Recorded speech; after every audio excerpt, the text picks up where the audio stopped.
اے واحدہ میں ہمراہداری کریں گے تجزیہ کار ایڈمرل فیصل شاہ صاحب. جی شاہ صاحب بہت بہت شکریہ ہمیں جوائن کرنے کے لیے. شاہ صاحب بتائیے گا آج پاکستان نے ہندوستان کے اہداف کو نشانہ بنایا تو Indian air force Pakistani missile کو روکنے میں ناکام کیوں ہوئی یا پھر پاکستان ایئر فورس نے اپنی مہارت کا مظاہرہ کیا؟ آپ کیا سمجھتے ہیں؟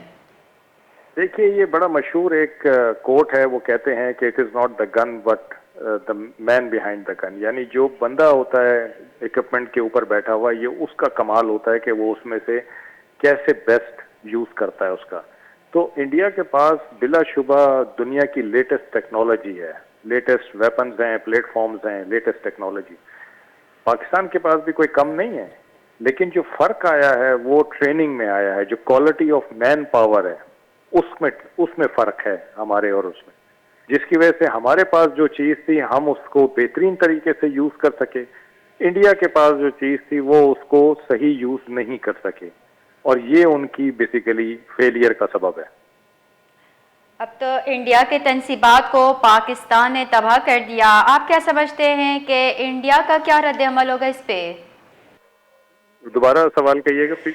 جی پاکستان نے جوابی کارروائی کی, اب انڈیا کا کیا رد عمل ہوگا اس پہ؟ آپ کیا سمجھتے ہیں کہ جی بالکل, رد دیکھیے عمل دے گا انڈیا اس جو پہ؟ ہے وہ اپنے آپ کو ایک بڑا بھائی سمجھتا ہے اس ریجن میں, اور بڑے بھائی سے زیادہ وہ تھانے دار بننے کی کوشش کرتا ہے اس ریجن میں. اس کو سپورٹ بھی ہے بہت سارے ملکوں کی.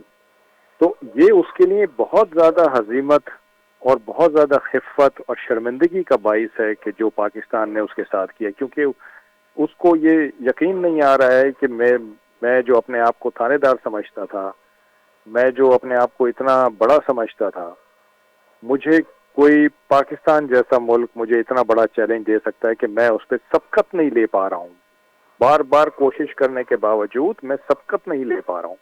تو وہ اس سبقت لینے کے چکر میں بار بار بے وقوفیاں کر رہا ہے, کیونکہ اس نے اپنی ڈومیسٹک آڈینس یعنی اپنی جو پبلک ہے اس کو بتانا ہے, جو انٹرنیشنل آڈینس ہے اس کو بتانا ہے کہ بھئی میں بھی کسی قابل ہوں. بلینز آف ڈالرز اس نے خرچ کیے ہیں اپنی آرمی پہ, نیوی پہ, ایئر فورس پہ, اور اگر وہ ان بلینز آف ڈالرز کے عوض مار کھا رہے ہیں پاکستان سے, متواتر مار کھا رہے ہیں, تو یہ ایک سوالیہ نشان اٹھتا ہے ان کی پبلک کی طرف سے بھی اور ساری انٹرنیشنل کمیونٹی کی طرف سے کہ یہ ایسا کیوں ہو رہا ہے.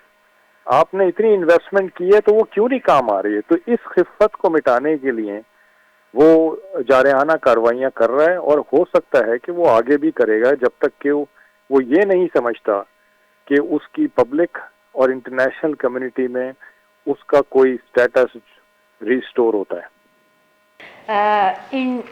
شاہ صاحب انڈین میڈیا جو ہے وہ مس انفارمیشن شیئر کر رہا ہے, تو آپ کیا سمجھتے ہیں کہ انڈین میڈیا نے کیا اپنی حکومت سے اس متعلق کوئی جواب مانگا ہے کہ اس طرح کے پاکستان نے کارروائیاں کی اور انڈیا نے جو ہے وہ اپنی دفاع کے لیے کچھ نہیں کیا؟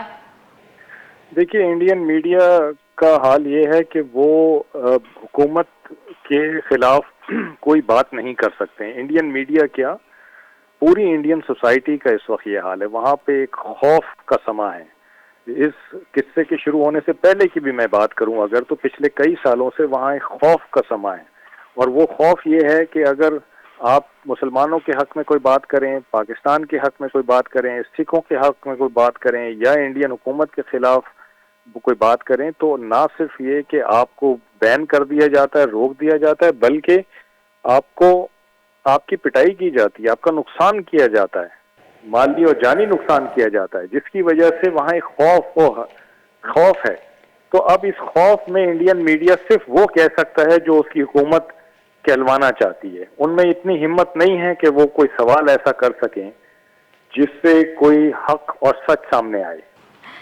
جی شاہ صاحب اب تو جنگی ماحول پیدا ہو گیا ہے, آپ کیا سمجھتے ہیں کہ عالمی دنیا کو اس ماحول کو یا اس جنگ کو روکنے کے لیے کیا اقدامات کرنے چاہیے؟